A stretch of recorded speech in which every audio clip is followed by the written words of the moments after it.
The law of contradiction. Sometimes in nature, two ideas, they cannot coexist together simultaneously. Sometimes these ideas cancel each other out. The law of contradiction. I want to tell you all a short story. Many thousands of years ago, there lived an intellectual named Ptolemy. Some of you might have heard of Ptolemy. Very renowned intellectual. Ptolemy had a model that posited that the earth was the center of the cosmos, that the heavens revolved around the earth. And this model was called the geocentric model. In Ptolemy's model, this was considered dogma for thousands of years because Ptolemy was a very well-respected intellectual, and there wasn't another framework or model to challenge Ptolemy's model. So for thousands of years, Ptolemy's model was considered orthodoxy. Now, in the 1600s, there lived a Polish astronomer named Copernicus. Now, Copernicus had a very different model. Copernicus's model said, wait, hold on, what if the Earth isn't the center of the universe? What if the Earth revolved around the sun? We call this the heliocentric model, right?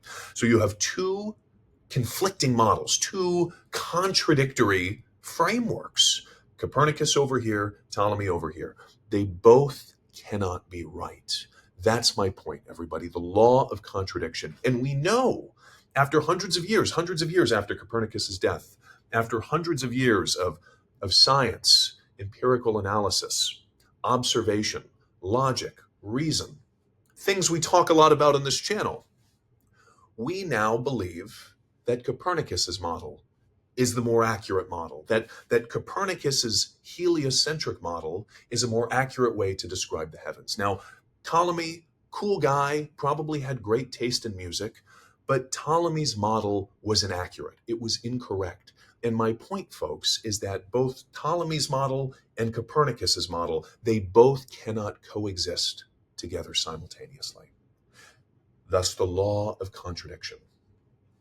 This is a very, very, very important concept in logic, folks, and I want all of you to take this tool, the law of contradiction, put this in your toolbox. This is an incredibly powerful tool, this framework right here, because with the law of contradiction in mind, when we think about some of the different competing models in the world today, some of the different ideological models, some of the different political conversations happening in the world today, I'm not making a call right now as to who's right. All I'm saying is they cannot all be right. That's it. That's all I'm saying. With all of the messaging in the world today and all of these conflicting and competing models and beliefs and frameworks and ideologies and sociological movements, etc., they can't all be right, right? So I want to leave all of you with that the law of contradiction is a very, very powerful tool to have in your toolbox. And I posit that we can apply the law of contradiction in many, many places in our lives. Work, politics, life, trying to understand what's happening in the world politically.